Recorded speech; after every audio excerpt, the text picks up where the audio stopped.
Shabbat Shalom, welcome. Shabbat Shalom. What a gift to all be together, or at least those of us that are together here. And I know there are some joining us remotely from your own homes. We want to allow us to settle in here, settle into our sanctuary. And as we do each week, to begin Shabbat by thinking about the week that has now just begun to come to an end. And I'm going to ask if any of the people coming in the doors right now, like Josh Levin, for instance, or Josh Levin, paging Josh Levin. I see Jennifer Gold. No, these people are not hearing me. If there's a way to ask the people coming in from the lobby to come on in or to take their conversations elsewhere, thank you. Just want to begin this evening with a little bit of quiet and reflection about the week that has unfolded here. I think it's impossible to begin prayers tonight, or at least I've been struggling with how to begin prayers tonight, without first acknowledging the deep sense of grief and sorrow that many of us are feeling as we absorb yet another tragedy in this country's history. So I think Shabbat is a time to allow ourselves to feel what we're feeling, not to insist that we always have to be happy and joyful, and just to be with what is for a moment. If you would take your handout, this little white handout, and open up to page 7, open up to the middle of the handout to number 7. We'd like to begin by acknowledging that sense of a broken heart that many of us are feeling right now before we open up into our Shabbat prayers this evening. And of course, holding the families in Uvalde and also in Buffalo who are sitting with an empty seat at the table this evening, and of course an empty place in their lives. Let's begin together. Number 7.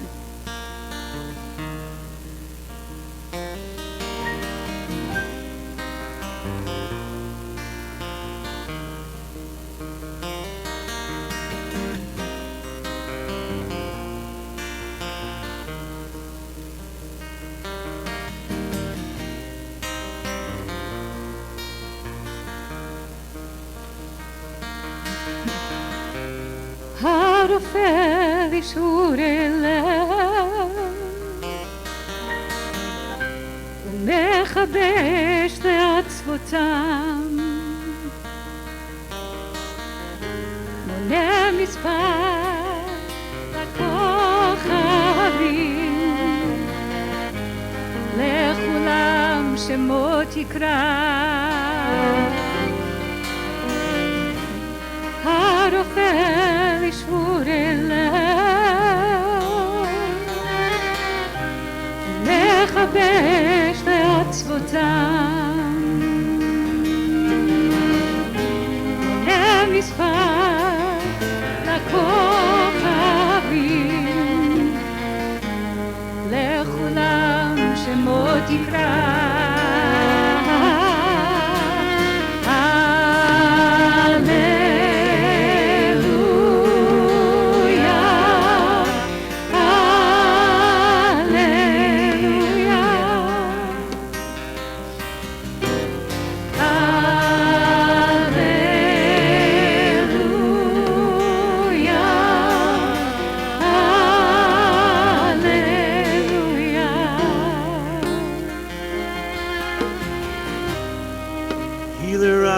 broken-hearted, binder of their wounds, counter of countable stars. You know where they are. Healer of the broken-hearted, binder of their wounds, counter of uncountable stars. You know where they are.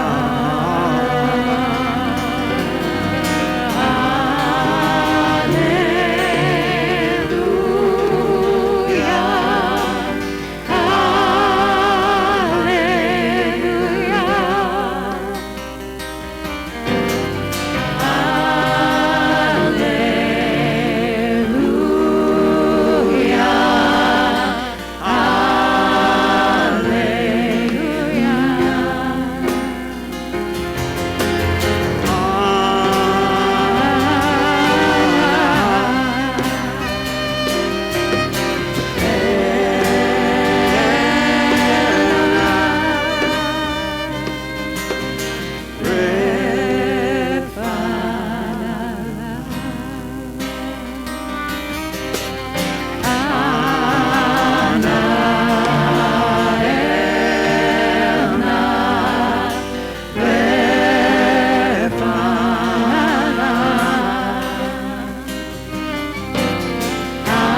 hold on to all of that and add a prayer that our prayers might somehow inspire us to the action that's so desperately needed.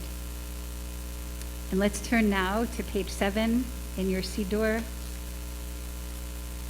and begin again with the love song for Shabat, which also includes within it a prayer for healing.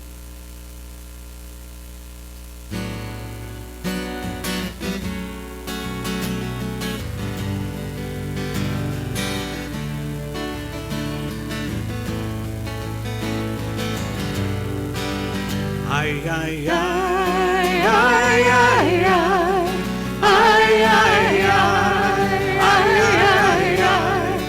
ay, ay,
Let's continue together, page 21.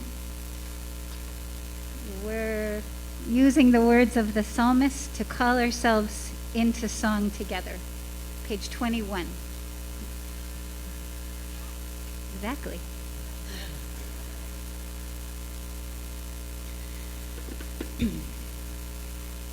Lechu neranena,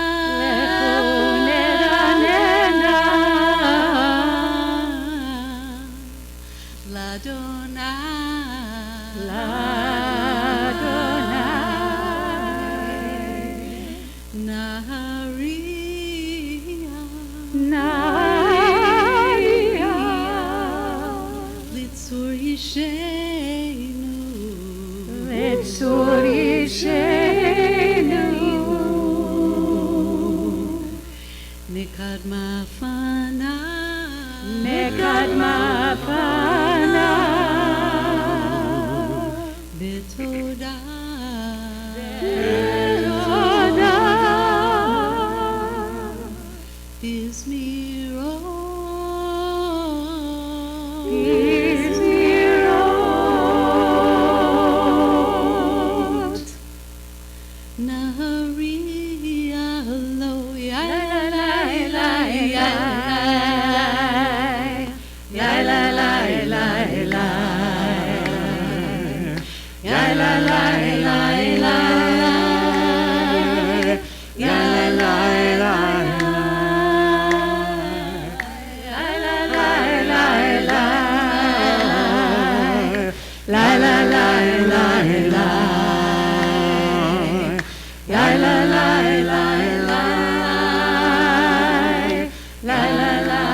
betoda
Asher nishbati ve'api Asher nishbati ve'api Im yavohu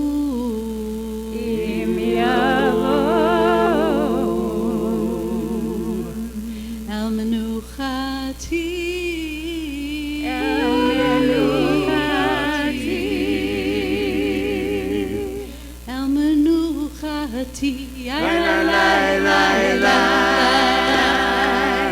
Ya la la la la. Ya la la la la. Ya la la la la. Ya la la la la. Ya la la la la. Ya la la la la. Ya la la la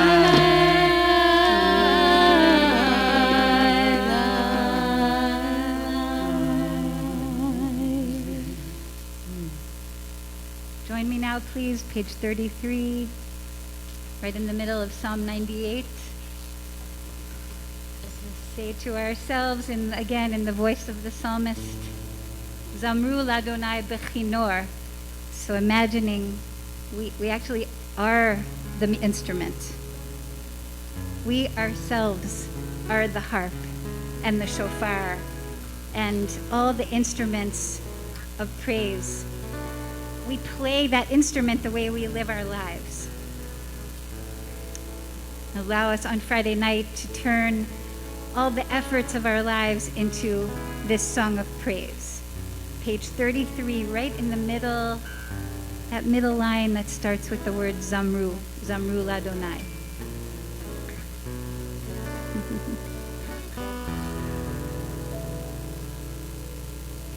Zamru l'Adonai bechinor, bechinor v'kol zimra, בחצוצרות וקול שופר, הריעו לפני המלך אדוני, ירם הים ומלואו, תבל ויושביה, נהרות ימחאו כף, יחד הרים ירננו, לפני אדוני קיווה לשפוט הארץ, ישפוט תבל בצדק, ועמים במישרים. ירם הים, ירם הים ומלואו, תבל ויושביה, נהרות ימחאו כף, יחד הרים ירננו.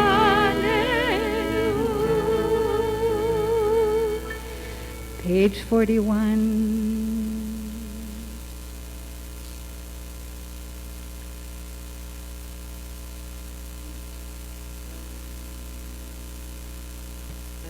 It's time to welcome the Sabbath bride.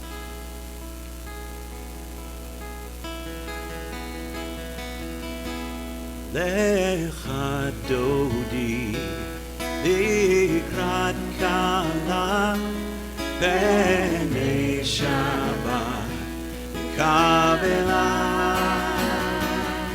Lecha dodi likrat kala b'nei Shabat Kabbalat. Shamor v'zachor b'dibur echad Ishmi'anu el hamichad Adonai echad Shmo echad L'shem hu tiferet Ve'tehillah lecha dodi Likrat kala b'nei Shabat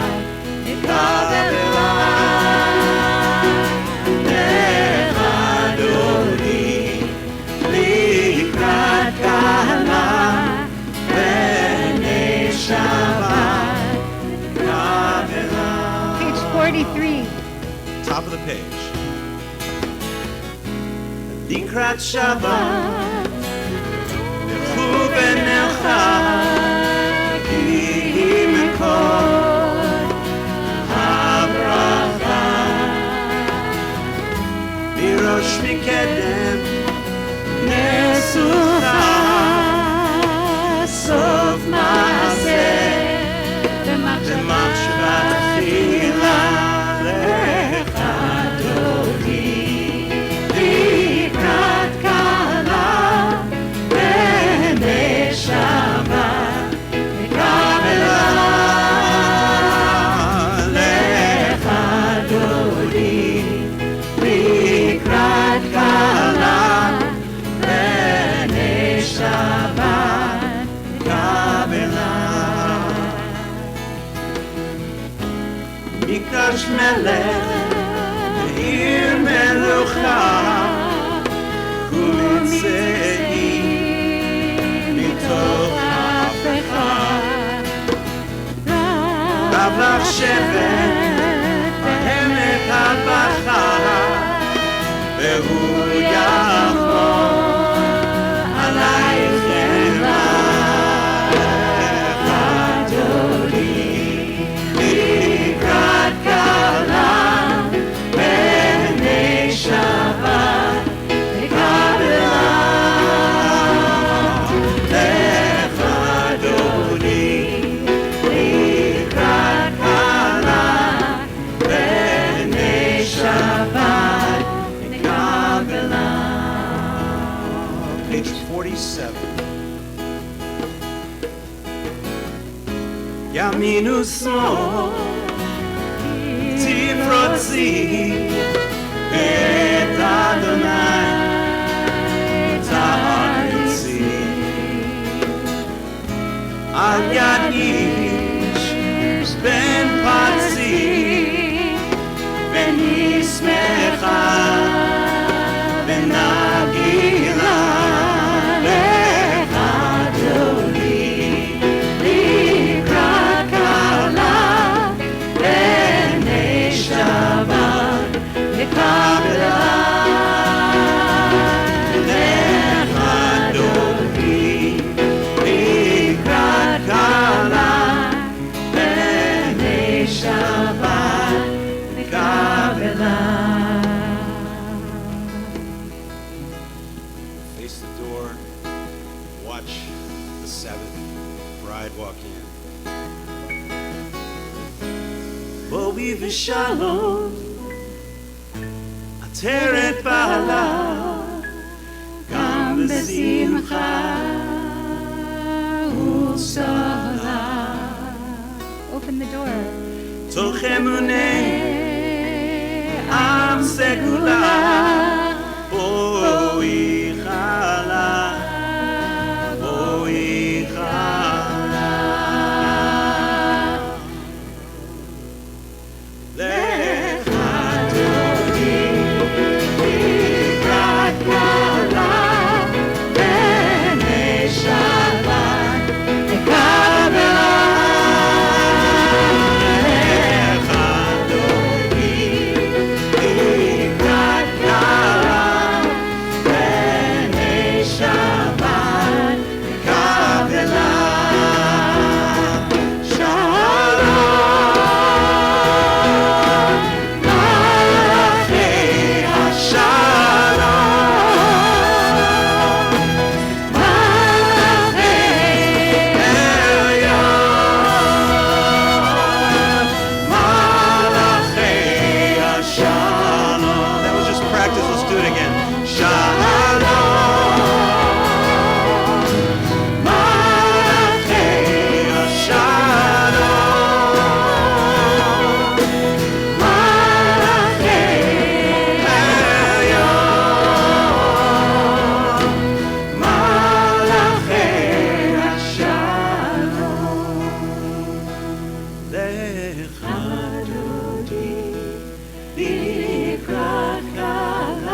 our seats together.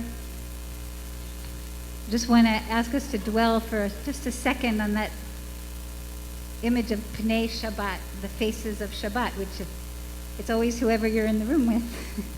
Those are the faces of Shabbat. And it takes a little bit of extra effort.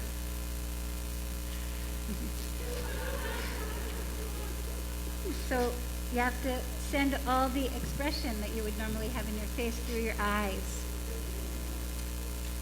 We have grown very skillful at this after more than 2 years, but just take a moment and send some Shabbat love through your eyes to the people around you.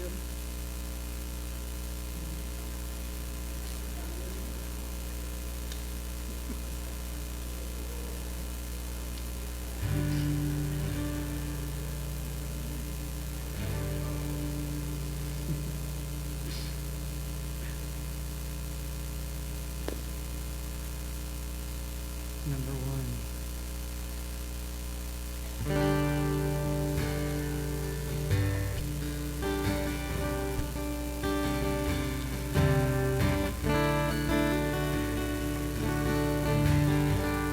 What do you see when you look in the mirror?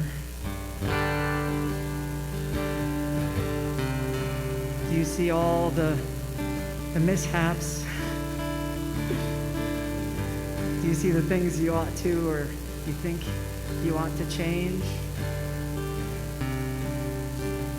Or can you find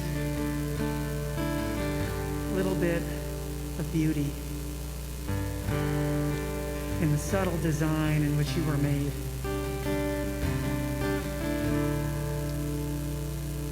This psalm is a little bit about that.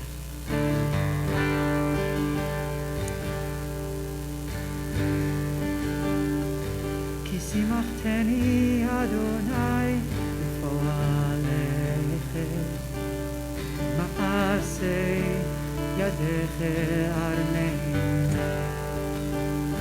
הגדול מעשך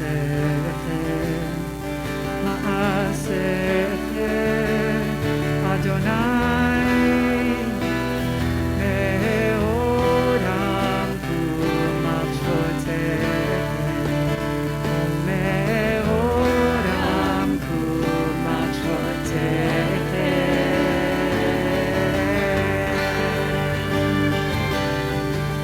this with me. Isimachteni Adonai Maaseh Yadech Aranei. That's it. Magadol Maaseh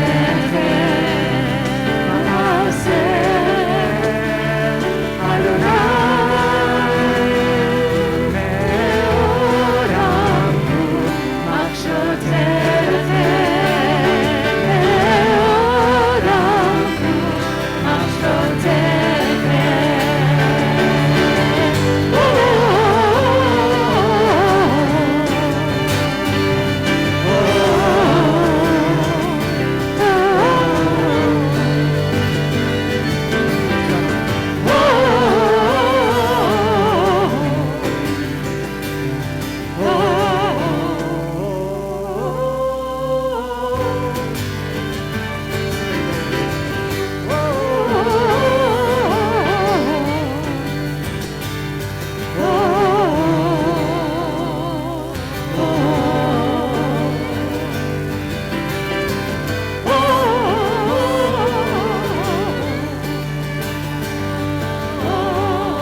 a gift to have this wonderful musician and composer with us on this special Shabbat of ours. We want to just pull out a few special parts of the nighttime prayer service, Mariv. And I want to just check in with the people sitting towards the back of the sanctuary. But it's really beautiful to be in this space and watch the sky begin to darken. But on the other hand, if you can't see, that's not fun. So would you like some light? We don't mind turning on some light. So I have to ask if someone could help me to reach the right person. Yeah. Looking at the control room, but I don't see anyone there. That means everything's out of control. We're working on it. We're going to bring you some light.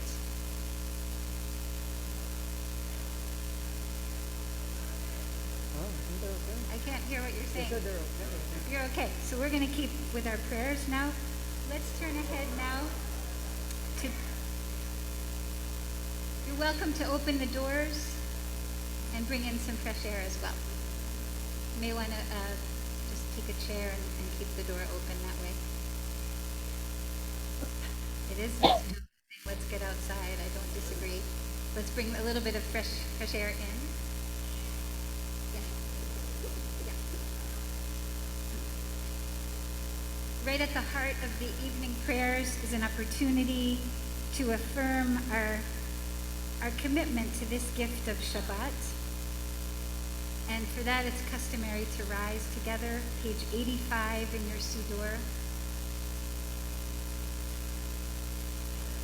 to say a special Vishamru together, which will then lead us into just a few moments of quiet prayer. Page 85 for now.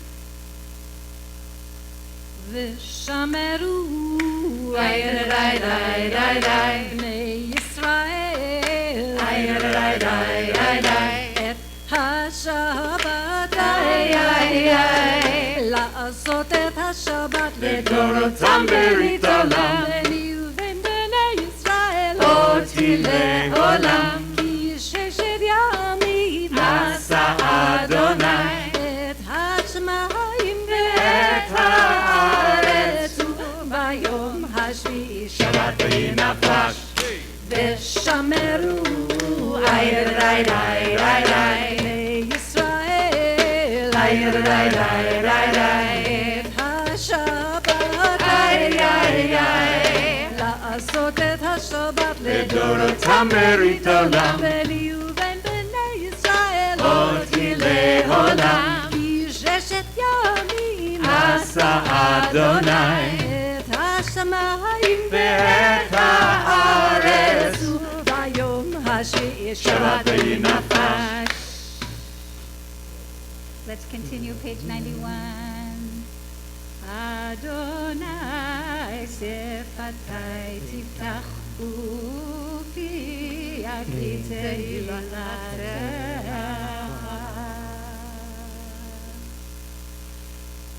Quiet now to be with our own prayers, following those verses here in the Siddur. We're just taking a few moments to send up our own heart's petitions, our own wishes, our own praise, our own gratitude.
If you're comfortable to remain standing, take your time for your own prayers. We'll turn to Ben to lead us on page 105.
Take our seats. Come almost to the end of our service, and I ask us to chant together these English verses that are number 2 in your handout.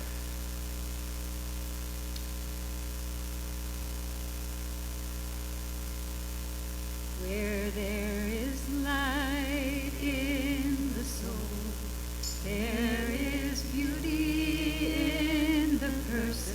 Where there is beauty in the person, there is harmony in the home. Where there is harmony in the home, there is honor in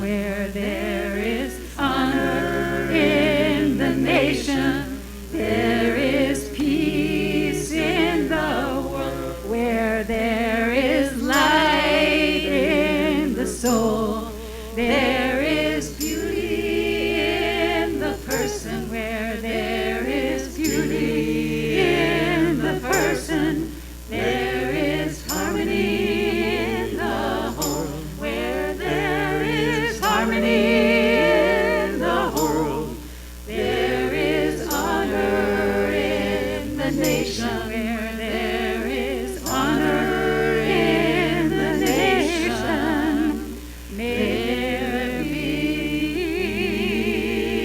peace in the world.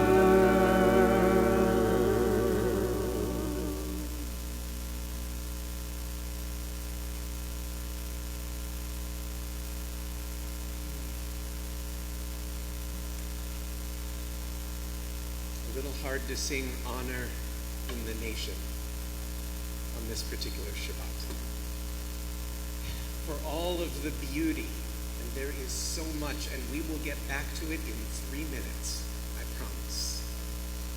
The beauty of each other, the beauty of the music, the beauty of being together, the beauty of watching one day become the next. Beauty, of course, is marred wherever people suffer, wherever injustice prevails, wherever sickness and death and unprovoked attack, whether in Ukraine or outside of San Antonio. Our hearts are heavy. But the theme that I wanted to share on this Memorial Day Eve, before we say the mourner's Kaddish, as we remember our own beloveds, but we also remember everyone who was cut down too soon, is the idea that as we count our days, we make every day count. There's a lot of policy conversations that must be had in the wake of Buffalo and Texas, and had to be had in the wake of so many before. After Shabbat, we go out and we try to make the difference that we can. On Shabbat, we hold our loved ones just a little bit tighter, and we make our days count. We remember not to take anything for granted. The translation of Memorial Day in Hebrew, of course, is Yom HaZikaron. And Yom HaZikaron we think of in Israel, as we celebrated just a couple weeks ago, as the time to remember all those who fell for being part of a nation under attack. And Israelis tend to remember the some 23,000 who have fallen as soldiers since the War of 1948, but also to remember the few thousand who have died as victims of terror, because they both were standing for something. What elementary school kids were standing for is another conversation. Thank you.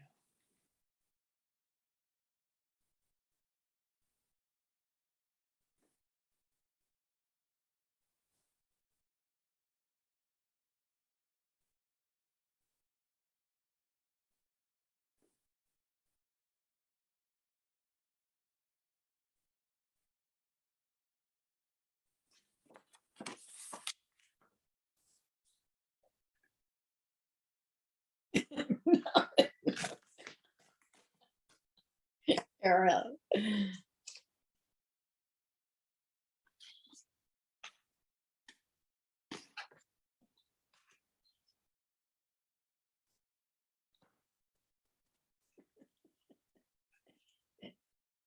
That's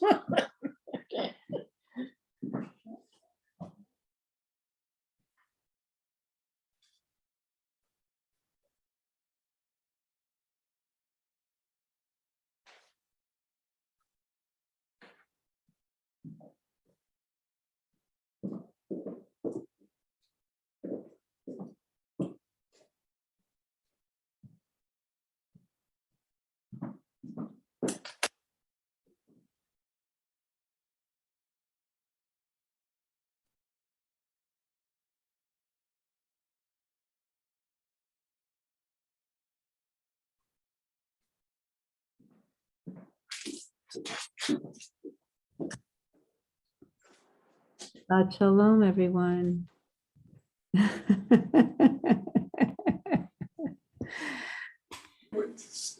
We're the lost sheep. We have each other. We're not that lost. Susanna, you want to give us a drash? Yeah, sure. Fresh, open for drashing. I want to hear Rachel.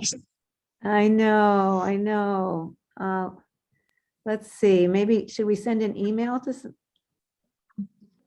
Yeah, I don't know. Everybody's there and I don't, what are you talking about? We lost the sound. well, I don't think we're connected anymore. We're just connected to each other. Is there Right. an Adat Shalom participant amongst the participants? Let's see.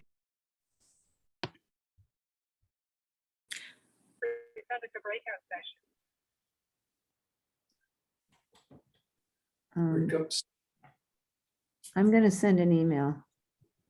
No, looks I like don't think Adat anyone's gonna Shalom look at dropped it. off. Yeah, How about to Rena? Maybe Rena's available monitoring it. And maybe she's Rena's there. she's there. We maybe. we were just there.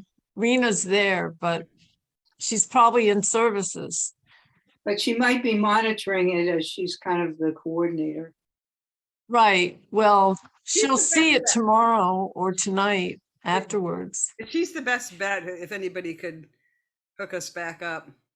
We were there for dinner and then we came home to watch services on Zoom. There was too many people there. We did the same thing.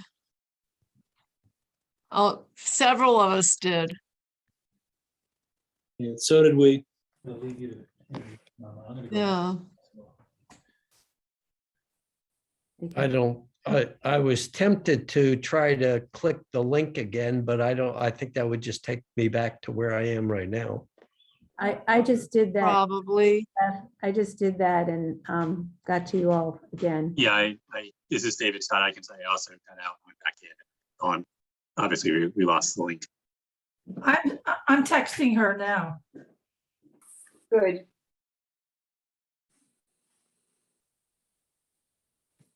Well, the main thing is that I want to be able to hear the speakers tomorrow.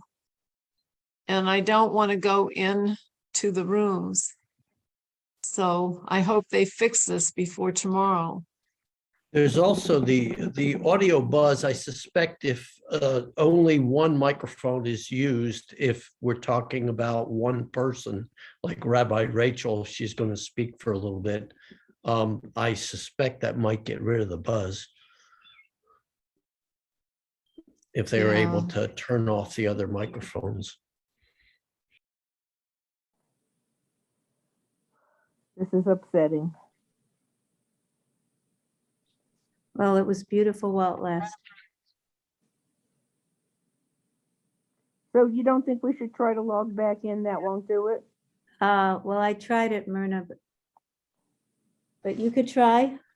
I think we're in the Zoom, but the Zoom has lost connection to the synagogue. Has anybody texted Rena? Because she might look at her texts. I did. And you didn't get anything back? Not yet. Let's have a moment of patience in Shabbat and be peaceful and relaxed. Good Right. idea. Shalom. How was the dinner for those who went? It was good. It was Lebanese Taverna. Were people eating inside without masks for the dinner? Or is there seating outside? And there was plenty of Were seats they? outside. There's plenty of seating outside. I don't know. But We people, were outside. There were a lot of tables outside. but people were eating inside without masks, yes. I don't know. Well, they couldn't eat. How can you- How can you can't eat with a mask? Yes. Exactly. Don't do that. Marla, you gonna be there tomorrow? Yes, it's Josh's Ofruf. Oh. Well, I plan to be there tomorrow also. Great. But Great. no, it was just off roof. Yeah. Hey, I'll make a pitch. I'm doing a writing thing, writing our way home at mid-afternoon. I forget the time. There's still room if anyone wants to join us. It Be looked very- very interesting, Karen. It'll be very deep. We won't drown. Now we're all intimidated. No, no, don't be intimidated. Have a good Shabbat, everybody. Maybe I'll see. I you tomorrow. think I'm gonna turn Yeah, off. I'm gonna go for a walk. Shabbat shalom. It's not. Shabbat shalom. Shabbat shalom. See you tomorrow. See you tomorrow. Yeah, hasta Bye. mañana.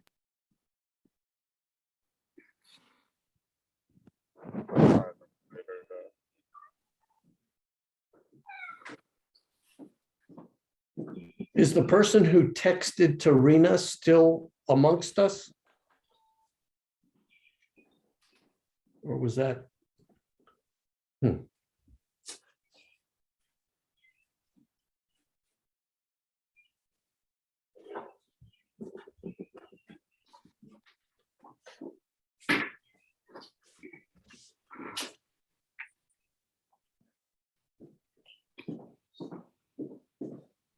Karen, by chance, were you the one that texted to Rena? I didn't. It was a woman whose name I don't know. She had long Oh. hair. She said she had attended dinner. Okay, well, That was if she her. dropped off, I don't think she's here anymore. no, looks like I don't know looks how to. like we're on our own. Yeah, I guess we go and enjoy our Shabbat evening and pick it up again tomorrow. yeah.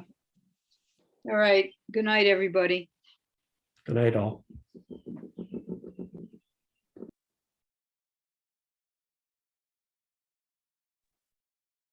Shabbat shalom.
Shabbat Shalom, everyone. Shabbat Shalom. We'll begin our adult program in here in 5 minutes.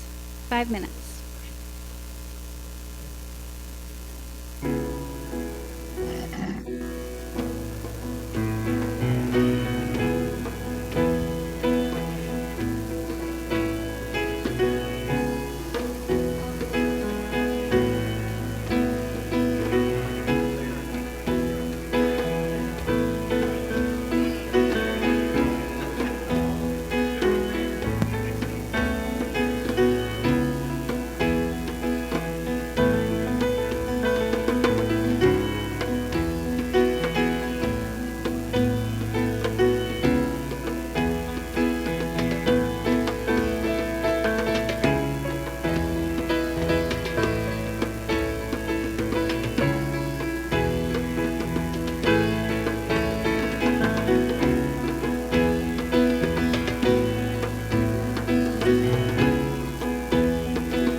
Thank you so much. Hard to say about that. So for those that are joining me for this learning time, please come take a seat. I'd like to begin in just a minute.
Okay, so can we turn on some more light now? 1 minute? 2 minutes? Okay.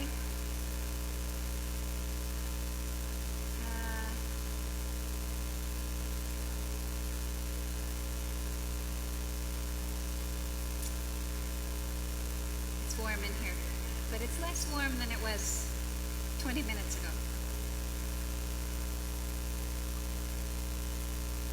So welcome in. We're about to get more light, I believe. Not so much up here, but in the room. Yeah, I don't need more light, but oh.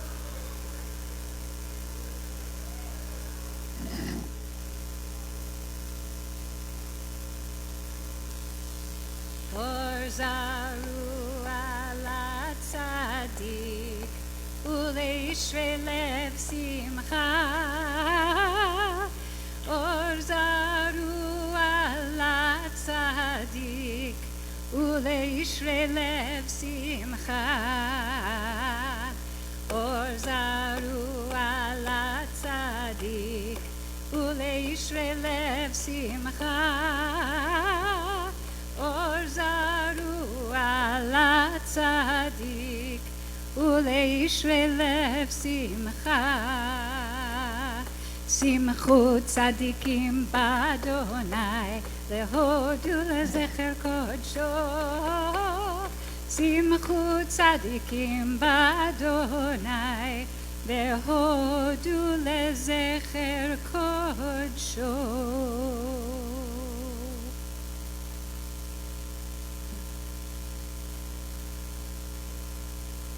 Thank you, Rabbi Fred. So let's begin. I want to take a little opportunity this evening to talk with you about Israel. I'd like to talk with you about Israel from a very personal perspective, a very personal lens. There's plenty of opportunity in the Jewish community to talk about Israel from a sort of political perspective, and I'll save that for another time. But tonight I'd like to talk with you about our personal relationship with Israel, and here I am talking about Eretz Yisrael, the land of Israel, not just the people Israel. So I have some things I'd like to share myself, but I first want to begin with asking you to reflect on your own connection with Israel, maybe your own evolving connection. As we are human beings, our relationships are constantly changing and evolving. So I have a short text I'd like to read with you, and then I want to just do a very short activity. Maybe this will just be the beginning of a long activity that we'll finish some other year. So let's see. Just one, yeah.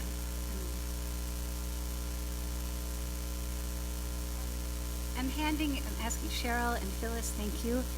These handouts I need to collect back from you because they have other material on them that we're going to use tomorrow for other people, and trying to, minimize our paper use here. So don't eat your handout or put, I don't know what on it. Don't make it into a paper airplane or anything else, because I am going to ask for it back. So I'd like to start with you from a short passage from the book Rereading Israel. Rereading Israel, it's by Bana Devorah Haberman, and a Canadian Israeli scholar. At this point we have to say Bana Haberman Zichrona Livracha. She passed away a few years ago. But she went through her own journey of aliyah and scholarship in Israel once her family moved there. And she wrote a whole book exploring the way we relate to Israel. And she uses this phrase, Zion cycle. So a term, Zion cycle, which is the idea that we're in a constantly cyclical relationship with Israel, with Zion, as she terms it. So I just want to read this out loud, and then I'll explain the exercise that I'd like to do with you. Okay, so this is just at the top of your page. From the biblical narrative onward, so starting with the the first mention of the promise of Israel in the Torah. Through the better part of 5 millennia, the Jewish people has been exceedingly attentive to the land of Israel. Notice she uses the word attentive, which doesn't always mean positively oriented or loving, but always connected, always paying attention. The term Zion cycle describes a biography of the Jewish people that unfolds in history and imagination, conscious and unconscious.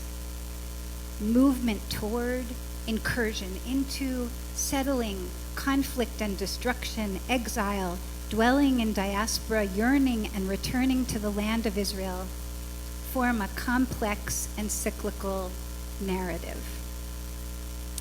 The flow toward and away from Israel beats at the heart of Jewish experience. This should be pulling lifeblood into Jewish identity, putting lifeblood and Jewish identity into Jewish identity and agency. Both historically and in the modern Zionist period, motions to and from Israel transpire on the geographic territory of Earth. Even more, they have been transpiring in the Jewish psyche. Though a large proportion of world Jewry has not literally made the journey to Israel, Jews have been experiencing the journey to and from Zion in the realms of spirit and imagination. Patterns of immigration and war, mystic fantasy, prayers, anguish, desperate longing, all infuse the Zion cycle with archetypal significance. Each member of the Jewish people, and I would include not just the Jewish people, but all those who love us, our partners, our family members, is on the Zion cycle, whether coming or going, yearning, ignoring, resisting, or condemning. I might add loving to that description of verbs. For some, the relationship to Zion is one of endearment and mutual sustenance. For others, an undiscovered passion or a critical tension. For yet others, denial, repression, or self-hatred. Whatever the posture, the Jewish connection to Israel is as undeniable as one's personal family, lineage, and roots. Zion organizes a Jewish national biography, a meta-narrative of world Jewry. So she's making the claim that no matter where you are in your relationship to Judaism, if you're Jewish or if you're even living in a Jewish home, you have a relationship to Israel. It may not be a happy relationship. It may in fact be a relationship of ignoring, but that's still a relationship. It's still a part of your psyche. So I want to do the following exercise with you. Think with me for a minute of the structure or the structure of the 4 sons, the 4 children at the Seder. So the 4 children at the Seder, we just remembered this recently because it was just Pesach, not that long ago. The wise child, who is the one who's interested because they see themselves as part of the question. That's how rabbinic tradition treats them anyway. So the wise child is the one who wants to know because they want to be part of it. So that's the first one. Then the wicked child, who is the one who wants to know because they want to distance themselves. What does this mean to you? What does all this mean to you? As if to say to you and not to me. I'm not part of this. I reject this. The simple child, who's just curious, that has not had that much experience yet, doesn't really have a strong opinion yet. And finally, the last child who simply doesn't even know how to ask, has not even begun to explore, doesn't even have a vocabulary for expressing their questions. They're just completely a blank slate. I'd like to try to use these 4 types, and of course they represent a spectrum. There's not just 4 individual types, but a spectrum, and as so many have taught, we have all 4 of them rolled into us, and sort of they become more prominent at different times depending on what the question is and what the season of our lives are. But if we use that typology and apply it to Israel, where are you on your Zion cycle right now? Are you the quote-unquote wise child? Are you someone who's been saying, I have always dreamt of living there and I wish I could get on a plane tomorrow? I read as much as I can about Israel. I wish I could study more Hebrew. I'm just waiting for my next falafel. So that would be at one end of the extreme. Are you someone who's saying, the question of Israel makes me so angry. I cannot abide the triumphalist Zionist history that it represents. I think it's a pox on Jewish history. I've joined Jewish Voice for Peace. I'll fill in the blank. Okay, that would be another poll, and maybe you're somewhere in between those two, or maybe last week you were at one place and this week you're at another. Are you someone who's saying, you know, I've just always been curious about Israel, but I don't know that much about it. I have a cousin who traveled there once. I think I know shalom means hello, goodbye, and peace. I know the Israeli flag is the blue stripes and the Jewish star in the middle, but I don't really know that much. And I'm curious and I'd like to learn more, but I'm sort of starting at a very curious place. Or are you someone who just hasn't really thought about this? Are you someone who just like, never even thought about the question of Israel, really have no relationship to it? Okay, so those are the four. Now you don't have to stick yourself right in the middle of one of those four, but let's say over here to my left is where the wise child is sitting. So those are the people that are like waiting for the ticket to get on the plane. And then over here are the wicked children. Notice I didn't even realize that the wise child, there's only one of them, and the wicked, there's many.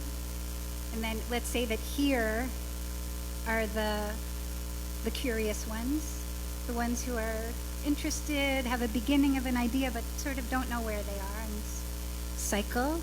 And over here are the people that have no idea. They just have not thought about it. They didn't even realize it was an important part of Jewish identity. They're just not thinking about Israel, but they're in the room tonight, okay? So think where you would place yourself. And let's say, all the way to the left is the person who wants to be, I don't know, president of AIPAC. And so that's the most extreme. I don't know if there's anyone in this room in that category.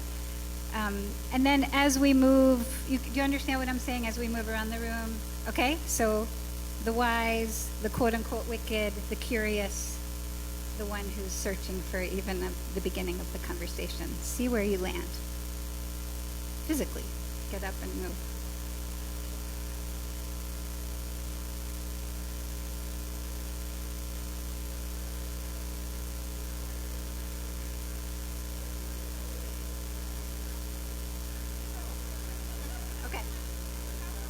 Okay, thank you for telling me that.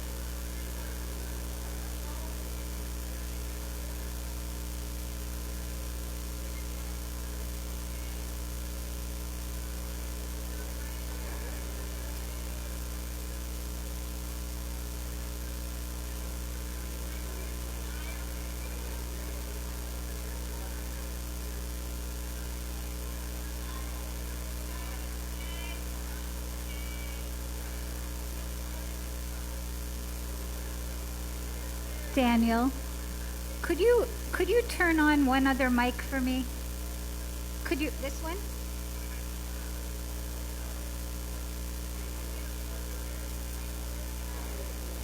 Can this, great, thank you. It's I'd like to be able to pass it around, is that okay? Daniel, yes? Okay.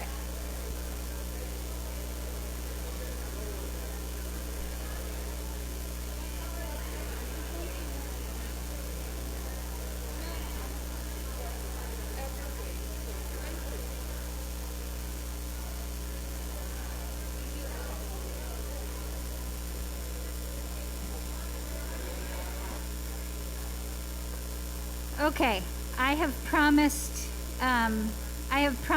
our executive director that we'll be out of here, we'll be finished here tonight. Well, we were planning on 9:30, so find your place. You don't have to make a public statement of commitment to whatever place you choose. It's just a place you're going to be for this conversation. So now, just take a minute and quietly, and look around the room and see where at least tonight, our community tonight has landed.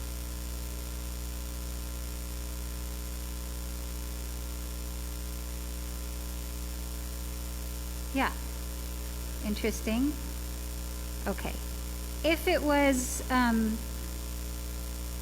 not the midst of a pandemic and we're all wearing masks and it's hard to hear each other, I was going to invite some conversation in small groups, but I think that's going to be too hard to do in here. So, but I do want to ask, look at all of you people over here. You're really a whole group. You've given birth to another child over here. We need a fifth child for sure. I'm going to suggest that you find a place to sit, even if you want to sit on the floor or pull a chair or something, just because it's going to be a few minutes here and you may get tired. So obviously we don't have time for everyone in the room to speak about why they chose what they chose, but I wanted to see if we could have maybe 2 people from each general section to share why have you placed yourself where you've placed yourself. So could I just see quickly a show of hands of who would be willing to speak? Anybody who would be willing to speak? I can't guarantee that we're going to get all of you, but yeah. Nobody on this side at all is willing to speak? You're here because you don't know what to say. Okay, fine. Fair enough. Okay. All right, so I'm going to start over here with Ethan McMahon. And I have a mic, I'm going to pass it around to you. And if you would just be willing to stand up and briefly, in a minute, just share, why did you land where you landed?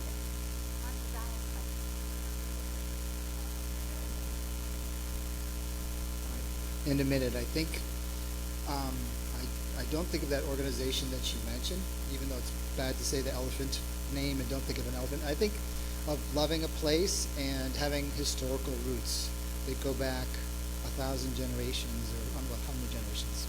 I don't know, several hundred generations. Yeah. All right. I think of it as roots. I think of it as culture that accepts me for being a Jew.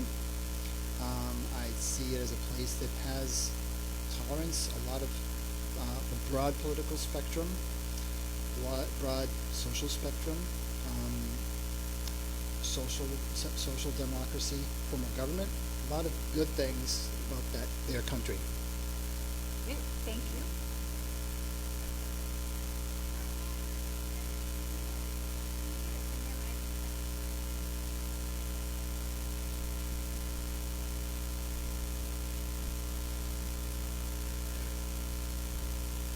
The mic will bring you the sound. It seems to me that to talk about Judaism without Israel is sort of to leave out the whole center, the whole history, all of our origins, our language, everything that we are is in some way connected to Israel. You know, the Reform movement in the beginning decided they didn't have anything to do with Eretz Yisrael. It wasn't the homeland, that this was our homeland. And they took the word Zion out of their prayer book. Now, I don't know how many of you are familiar with the old Union prayer book. I used to call it the Reader's Digest version of Judaism, because once you eliminate Zion from Judaism, there isn't a whole lot left. Just think about it when you look at the Siddur tomorrow. Thank you. And Mim, if you would just hand it to Michael Unger, who's right there in front of you. I think I want us to recognize that this is the grandfather of 3 amazing young men who are part of this community, and another 3, I think, grandchildren who are now also part of this community. So, please. Well, that's the split personality. I was born in Israel, so I'm obviously connected. I was raised secular, so obviously I do not have the religious connection.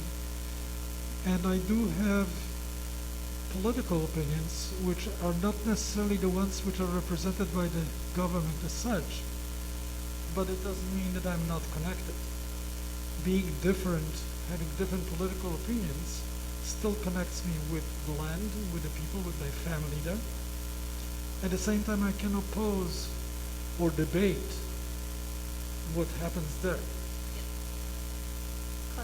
Thank you. All right, so we're going to say we're traveling sort of away from the wise child, the ones who are totally on board or more or less on board or sort of on board, now towards the proverbial wicked child, the ones who have maybe some heartburn. Luther, are you raising your hand to speak for this group? Well, what I really want to do is say that there really has to be a fifth child. Mm-hmm. And I think that a number of people were right up this axis because, yeah, and over there too, because everything that was just said about why Israel is important is absolutely true. But until it gets a government that lives up to that promise, it's hard to be all gung-ho about it. So I think that where a lot of us end up is we're wise enough to understand our roots and our connection, and wise enough to know that sometimes you do have to be wicked and ask the questions that nobody wants to know or hear. Okay, I see a lot of wicked hands going up over here. Thank you, Luther. Maybe one more person from this wicked group here. I love calling you all wicked. Steve Harvey. That was a mic drop. I think it was. Thank you, Luther. So again, just a minute, because I want to get these people. Well, I'll have to try to be as wicked as possible. If I'm the only other person from the group that gets to speak. I'm reminded of the old story about the Jew that got stranded on a desert island and had to build two synagogues, the one that he would attend and the one he wouldn't be caught dead in. And I always said I wouldn't be caught dead in Israel as long as Benjamin Netanyahu was prime minister and the politics of the country were the way that they were. I have to say I'm very reassured to see that I have company in maybe some of that anyway. I still can't go. I recognize that their roots. I'm also a child of a Holocaust survivor, and I recognize the argument for Israel from the people that lived through the Holocaust, but I also think that Israel is behaving in exactly the opposite way that it should behave if they're thinking about what happened in the Holocaust as a reason for being. And while I recognize that their roots, I would be very happy to give up those roots if it meant fewer lives lost in what I see as a useless fight over a little tiny piece of land that Noah Baum said is twice promised, maybe it's 3 or 4 times promised, but why do so many people have to die for this little strip of land? Here, maybe. These are all mic drops, I think. Okay, Jennifer Gold. So we're moving now over to what the Passover table would call the simple child. I actually don't want to speak on behalf of any of the simple That's children. Fine. Just speaking I for want to yourself. boldly and maybe foolishly take issue with Mim's portrayal of Reform Judaism. As a very proud Reform Jew, that was not at all my experience growing up, and I don't think it's fair to capture it in that way. Got it. Thank you. Okay. We're going to have a whole session on that, clearly, but not tonight. What else from this group? Anybody willing to share? Why did you choose Barb? Yeah, so Barb Richmond. Okay. So I do know that shalom means hello and goodbye. And I can tell you where the best rugelach in the world can be found in Jerusalem. Yes. But I don't get this mishigas.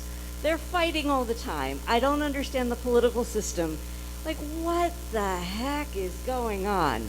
And in my first trip to Israel 7 years ago, Charlie and I walked overlooking the the Kotel, and we were moved. But we looked at each other, and he said, why do so many thousands of people die for this set of stones? And so that's why I want to learn more. That's why I was over there, not very far from you. Great. Thank you, Barb. Pass it over to Randy Steiner. Well, I also don't know. I know less than Barb does, and she knows a lot. But I have to say, I've been to Israel once, and I kind of felt like I was home, and it makes absolutely no sense because I'm from Baltimore. But but there was something that I just kind of felt like, well, they make mistakes, we make mistakes, everybody makes mistakes. They don't. That was okay. That it was all full of mistakes. And I must say, it was a wonderful feeling that my husband, who's not at all involved here or in any faith, came away and he was like, wow, it's not a big deal to be Jewish. When I'm here, it's not a big deal that I'm Jewish. And I guess in the rest of his life, it's always something that he feels conscious of. So that was a nice part. Yes. Great. Thank you. And if any of you willing to speak, Josh Levin, where? Over here. You've been to Israel many times. I wasn't here when I was standing. I was more towards the exact middle, but I think it's legitimate for me to be sitting here now and defending the position of the person who doesn't really even know that this is an important issue. And I think it's a practical matter. There isn't someone here tonight who doesn't think it's an important issue. We've all thought about it, but maybe I'm not alone in feeling that sometimes I just have to give it a rest, you know. And I've been in each of these posts at some point or another in my life, and it gives you a headache, and you don't know and you don't believe you'll ever really resolve the issue, so let somebody else worry about it. I'm going to make this world, this place, a better place. Maybe that's a representative view for what it's like to really have Israel be something that's very detached from our lives. I don't know that I feel that way, but I think I can relate to it. People who do feel that way. Yeah. Great. Thank you. Thank you so much.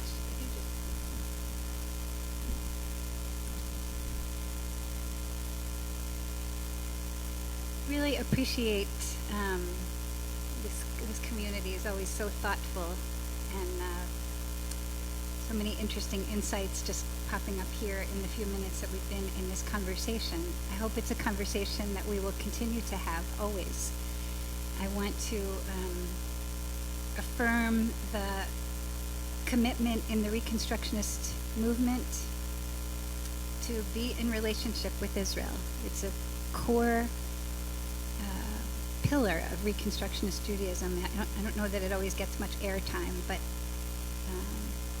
it's important for us as a Reconstructionist Jewish community to know that and to continue to live into that with our questions and with our concerns. And I also really want to acknowledge Rabbi Fred, who was the kind of the engine behind our 8 years of having a shaliach in the house. And that was important for us on a programmatic level, but somehow also just on a kind of psychological, moral level as a community, to have an Israeli teacher embedded with us. I don't know that that particular model is one we're going to continue. I don't know, but I hope we'll always look for ways to have those teachers in our midst. Well, I asked you to think about this a little bit because I've been thinking about it a lot myself. And I wanted to share just a few minutes, really just a few minutes tonight, about my own history in this question, and a little bit about these marvelous 3 months that we just had, which now feel like a dream that I had, and I'm not even sure we went. But I have a jar of za'atar spice on my counter, so I really did go. Okay. So I want to just share with you all a little bit, probably a few stories I want to tell, or maybe things I've shared before, but just want to paint a little bit of a picture. Like sort of sit and ask yourself, when did I first become aware of Israel as a Jewish person or just as a person? And I'll just invite you to do that for a moment. Like, what's your earliest memory of Israel in your life? So my first one was as a kid. I think I was maybe 7 or 8 years old. My mom, who had been pretty much a stay-at-home mom, started to, tiptoe back into the work world, and her first jobs were working for the Jewish community in Baltimore, and specifically running these annual Israel celebrations. They were huge. Baltimore Jewish community is big and strong and organized, and when they call for people to get together, everybody shows up. So she somehow landed in the job of organizing these annual events to celebrate Israel. It'd be around Yom HaAtzmaut, Israel Independence Day. I specifically remember a few years the event was a walk for Israel. And I even remember they gave us these little like passports, and we had to stop at 6 stations and have one letter, ISRAEL. And I was like a good kid, at least at that time. And I was really proud that I got the whole name of Israel spelled on my passport. The Baltimore Jewish community, I think still has, but in those years had huge ethnic festivals of all different kinds. The Greeks, the Italians, the Polish. So there was a big Jewish festival every year, and that for sure included a core enthusiasm about the state of Israel. It was the 1970s and 80s, and it was really easy and fun to be a Zionist. Do you remember seeing Barbara Streisand on TV? I think this was in 1979.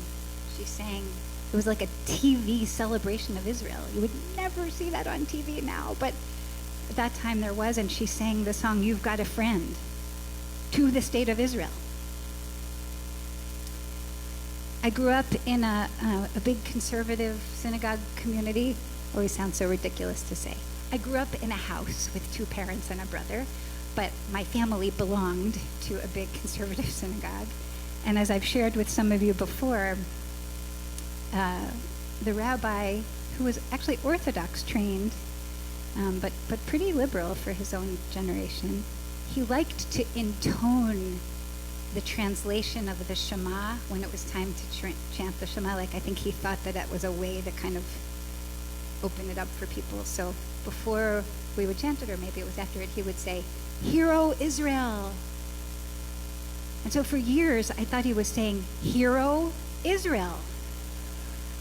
And it made perfect sense to me because it went along with everything else I was learning about Israel as a kid at that time.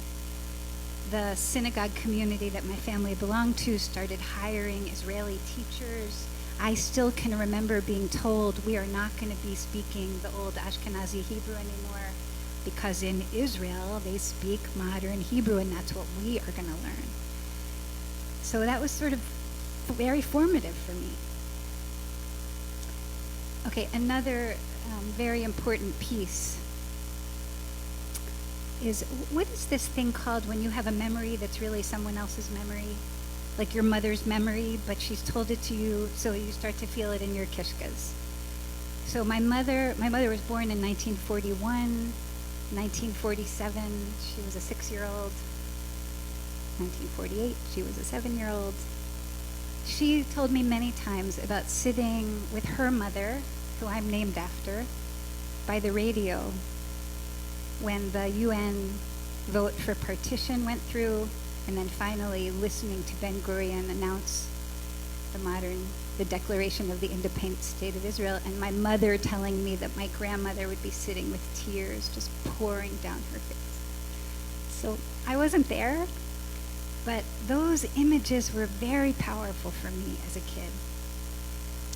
And then finally, my awesome cousin Josh Yarden, who I wrote about in my blog, if you read the blog, who lives there now, made Aliyah when I was a teenager, and I was one of the youngest cousins on my dad's side. So the older cousins doing things like that were like, wow, cousin Josh moved to Israel. Must be very cool.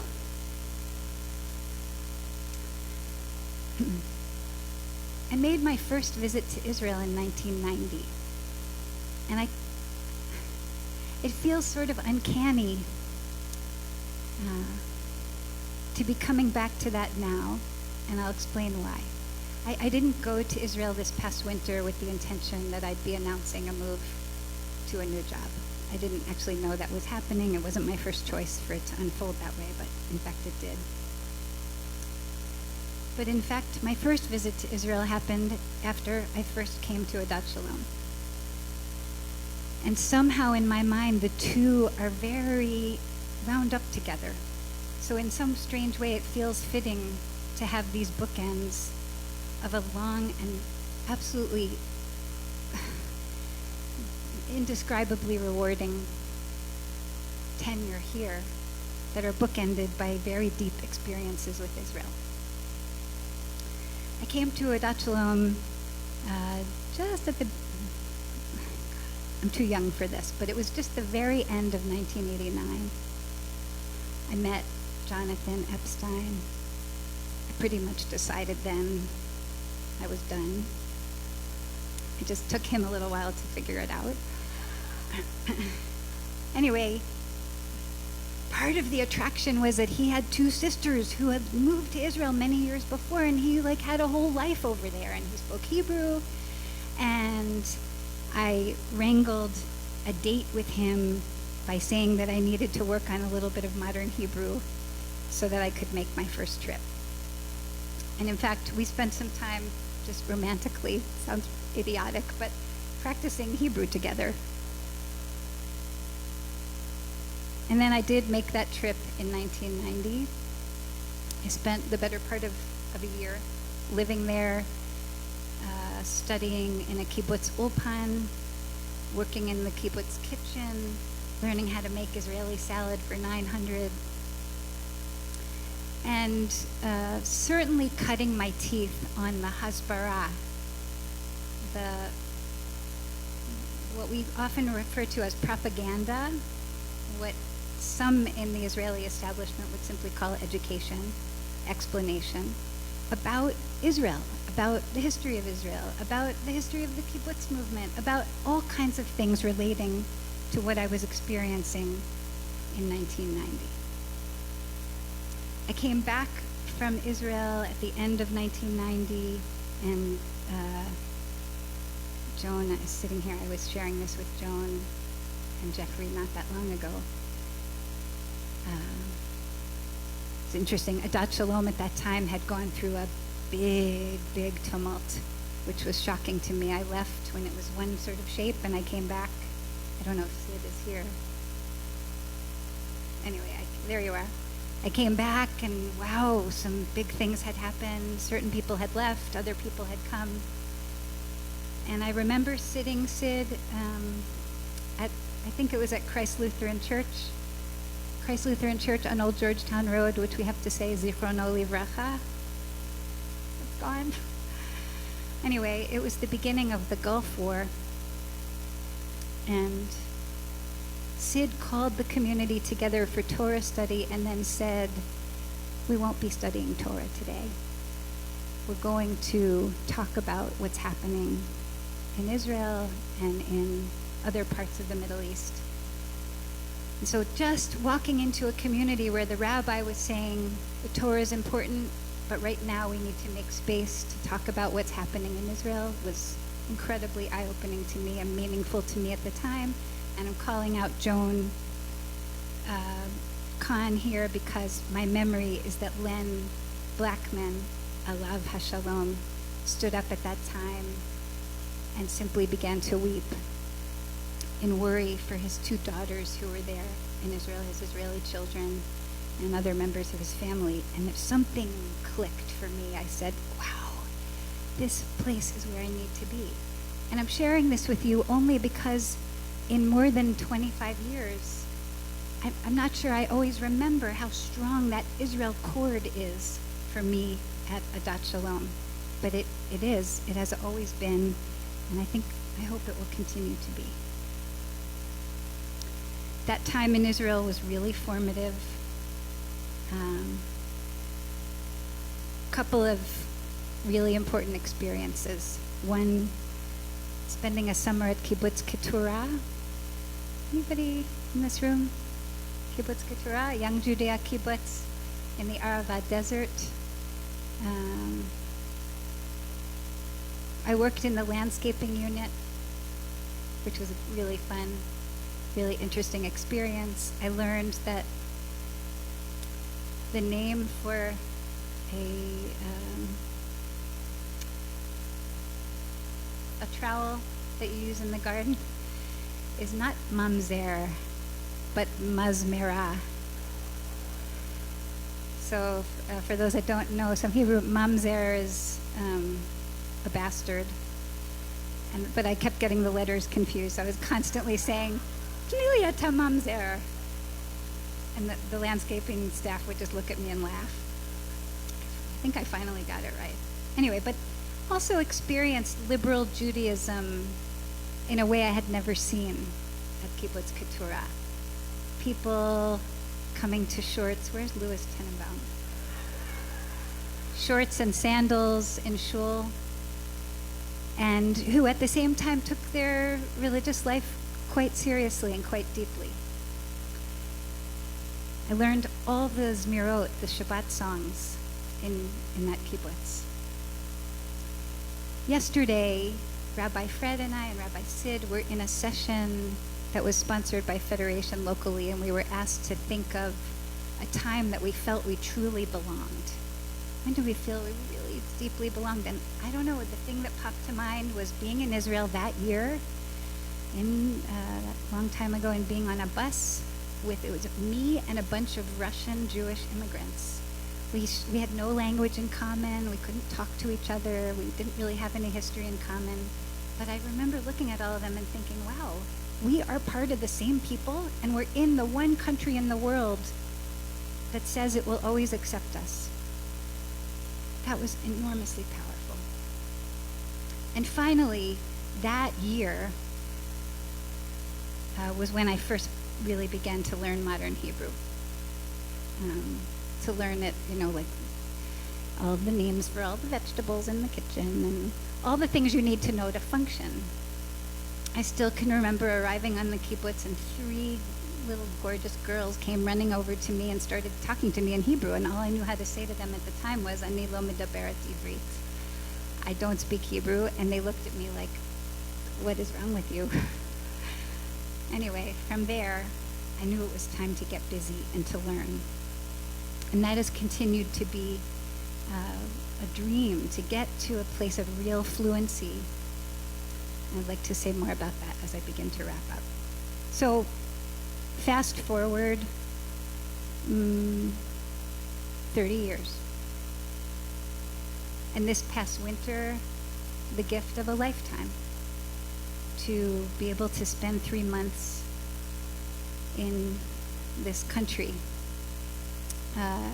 As you all know, thanks to the pandemic, this sabbatical time was delayed, and then it was not even clear that it was happening, and then finally it happened. And if I'm mindful of being grateful, I can be extremely grateful to my colleagues here, to Rabbi Fred, and to Rena Milchberg, and to our staff, who really were the ones that allowed for that to happen, and of course to our board.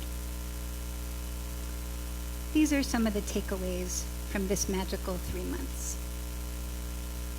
So first of all, Jonathan and I both, we really wanted to be in one place and try to get to know one place and sort of be residents, not tourists, as much as that's possible to do. So we landed in this town of Zichron Yaakov. I'm just curious, by a show of hands, how many have been there? A few of you have. I hope you get a chance to go to Israel, but also especially to that very interesting, unique place with its own amazing history. So these are the takeaways.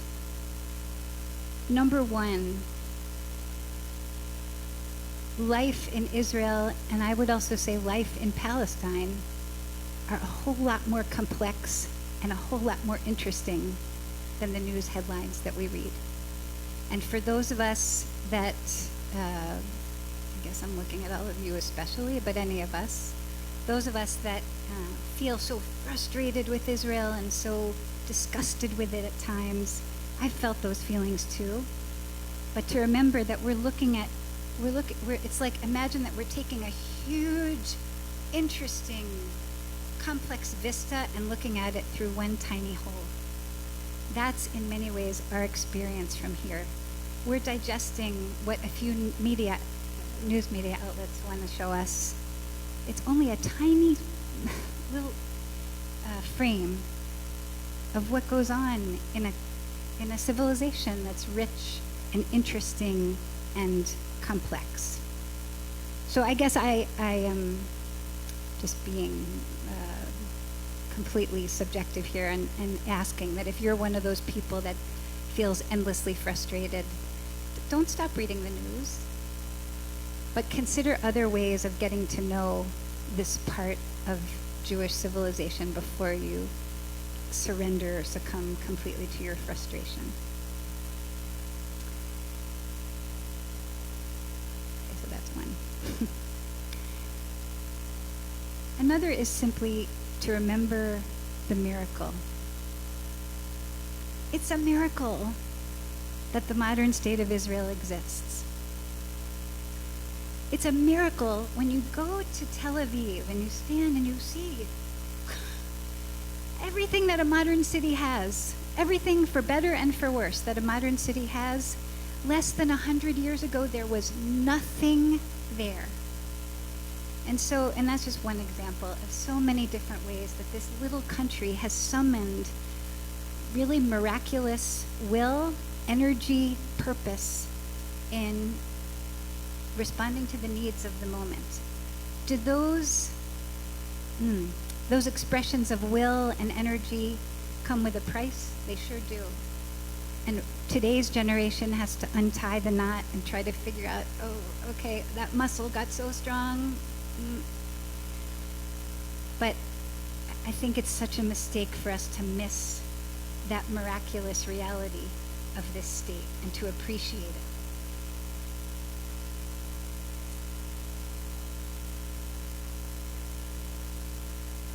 A chance, this past winter was a chance for me to really get to know Zionist history in some ways I hadn't known before. I think one of the people who commented here was mentioning about many of us are sort of schooled in this notion that Israel finally came to be in the ashes of the Shoah. There's no question that the world finally sat up and looked at what happened in the Shoah and said, there's at least one thing we should try for here, and certainly the political conditions to allow the modern state to manifest came out of that. But there was a whole lot that happened before that. There was a whole lot of history in 19th century Europe having nothing to do with the Holocaust that convinced our ancestors that this was the direction they needed to move towards. And I really wish for us that we would continue to learn that history, not because it's a perfect history, not because it's without blemish, not because it hasn't created problems for us that we're still trying to address today. It's a history of dreams, of naivete, probably of cultural imperialism, probably some racism, but it's a history that's ours and we need to know. I wanted to try to end by saying some things about language. As I have gotten older, I've come to appreciate and need to be, to want to look so carefully at my own words, probably almost to a fault. I really want my words to come out just right. So as I've gotten older, the task of learning a foreign language has been even more daunting. And as I wrote in my blog, I had the opportunity a couple of times there to give a Devar Torah in Hebrew. Well, great learning experiences, and I think I managed to make some sense for the people listening. I kept it short either way, just in case. It's a gift to be able to learn any foreign language, but it's a most special gift to be able to learn the language that is the language of our people. And I would like to expand that to include not only Jews of choice who are in this room and in this community, but Jewish people who live in Jewish households. As you all know from all the many languages you speak, thinking in another language gives us a way to understand a different worldview. And so getting to know Hebrew is a way to understand our people. So I know it's not easy. I know I've been working on it for many years myself, but it's worth our time and our effort. I'd like to close by just quoting from Hatikva, the Israeli national anthem. Like all texts, I guess, it was written with a certain context in mind, with a certain intention in mind, and I'm taking that context away. I'm asking us to think of the verse in Hatikva that says, Od lo avda tikvatenu. Od lo avda tikvatenu. Tikvatenu, our hope. Od lo avda, it's still not lost. And what is that hope? Liot am chofshi, to be a free people in this land. Now, when those words were first written, it was all about getting to statehood. It was all about pushing through the barriers, the political, social, even physical barriers of building a new state. And there were so many blind spots on the way. But when I come to that phrase today, I hear it in a very different way. I think we still are on the path to trying to build a free nation. So just remind us of the famous quote of Emma Lazarus, until we are all free, we are none of us free. So that has to include, as the prayer for the state of Israel does, all inhabitants of the land, of all faiths, of all ethnic backgrounds, as the Declaration of Independence for the State of Israel says. So I'm just holding on to that verse from Hatikva, Od lo avda tikvatenu, liot am chofshi be'artzenu. And I'm so grateful for the opportunity to lean in, as it were, to have had this winter experience, to share it with you, and to really hope that this community will, in fact, travel there and continue to learn and find our place on the Zion cycle as it evolves in the course of our own lives. Thanks so much for tuning in tonight.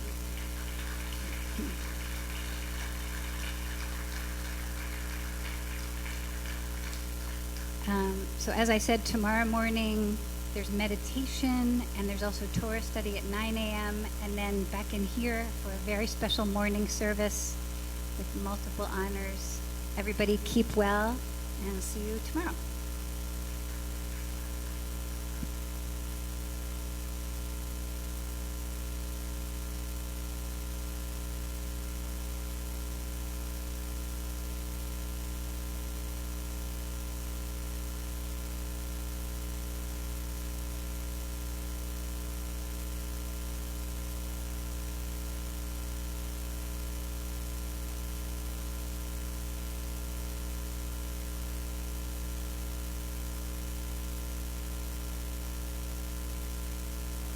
Thank you. I want to ask if we could just pass these back in so I can please have them for next